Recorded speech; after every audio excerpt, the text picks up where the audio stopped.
Hello and welcome to another Tabletop Games blog Saturday review. The sea was calm and the sun was shining. The sandy beach stretched for miles, strewn with shells, some occupied by hermit crabs. In the distance I could see a few small boats. Underneath the long-abandoned lighthouse there was a small colony of penguins. As I closed my eyes and dozed off, I dreamt of fish and mer people. My mind was thinking about Sea, Salt and Paper by Bruno Cathala and Theo Riviere from Bombix. The introduction is a bit dreamy and tries to reflect the lovely origami art represented on the cards of this quick, family-friendly set collection card game.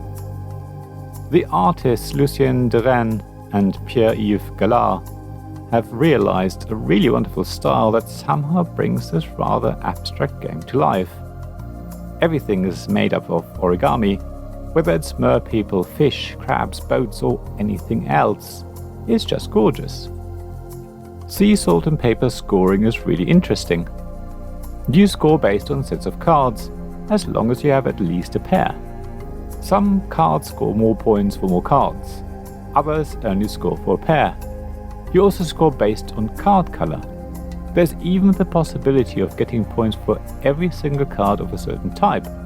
It sounds very confusing, but becomes clear after a round or two. The way you draw cards in Sea, Salt and Paper is also very interesting. There's a draw deck and two face-up discard piles.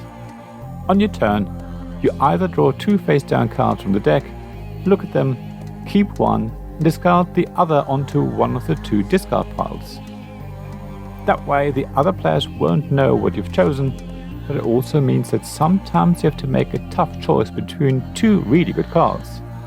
You can only keep one of these two cards, meaning the other will become available to the next player. That's because the other option on your turn is to take one of the face-up cards from either of the two discard piles, instead of drawing from the face-down deck. However, doing that means everyone else knows what you took.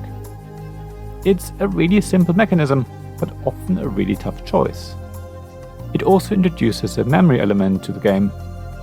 Normally I'm not fond of memory elements in games, especially if the information was previously public knowledge. Yet, in Sea, Salt and Paper I actually quite like it. You don't necessarily have to remember every card that was discarded or every card that other players took. There will be key cards you want to remember, which means it's not too much of a burden. Already, Sea, Salt and Paper is a bit different to other card games. However, there's something else that sets the game apart from other set collection games. There are certain cards that you want to collect as pairs. These pairs will only score you 1 point, but if you play them, you get an extra action.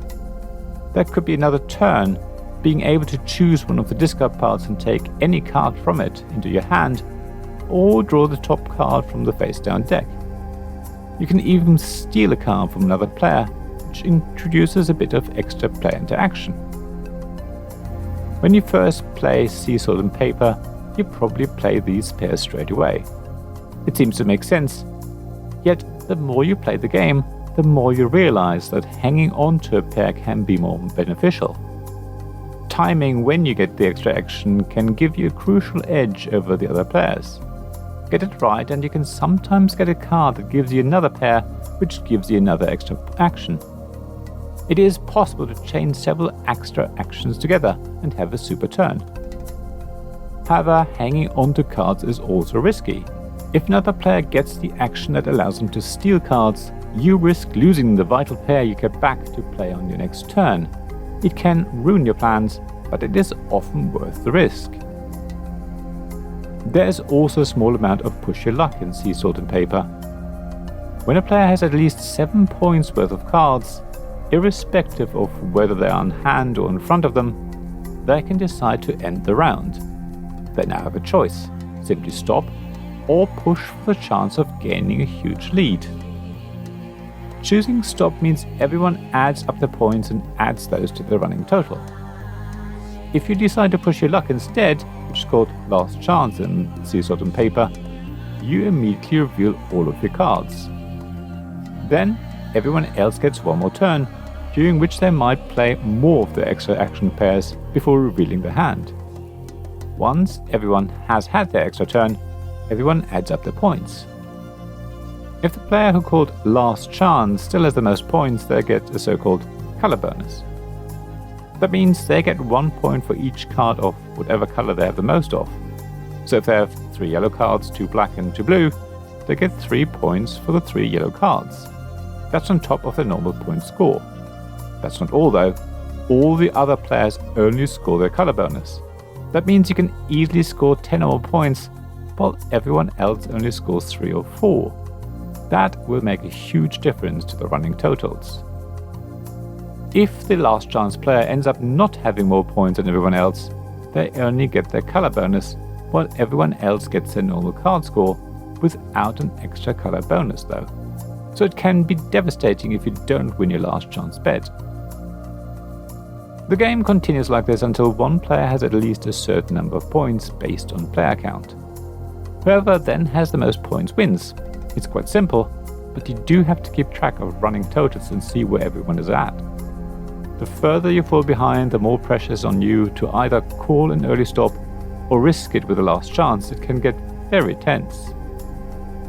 Like with many games, the more you play Sea, Salt and Paper, the better you get at it.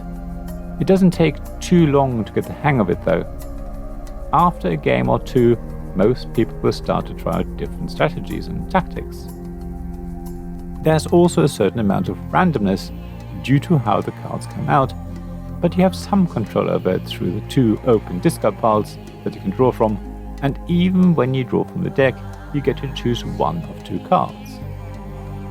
There are also a lot of different ways of winning in the game, so you do have to play according to what cards you get. Sometimes most of your points will come from sets, other times from your color bonus, and if you get lots of pairs, your scoring potential can come from that. I would say Sea, Salt and Paper can be played with younger children who will pick it up quite quickly. They just might need a little help with the scoring. It's also just a deck of cards, so it easily fits into a handbag or backpack. It doesn't take up too much space on the table, so it can easily be played while out and about. I really enjoy this game, and it has been popular among friends as well. I suggest you give it a go yourself and see where Sea, Salt and Paper takes you. Thank you for listening to this Tabletop Games Blog's Saturday Review podcast. Please check the description below for links mentioned in this episode, as well as to the written version of this article on the blog. If you enjoyed this episode, please subscribe, give us some stars or leave a review. Please also tell your friends about me, and if you want to offer financial support, check out my Patreon and Ko-fi pages, links to which you'll find in the blog at tabletopgamesblog.com. So thank you again for listening, and I hope to see you again soon. This podcast was made possible by the generous help of my supporters. Royal Patron Sean Newman, Magic Champion John Risley, Castle Guards David Miller and James Naylor, Dice Masters Alex Bardi, Paul Grogan and Robin Kay, and Shining Lights Jacob Davis, Gavin Jones, Sarah Reed and Richard Simpson.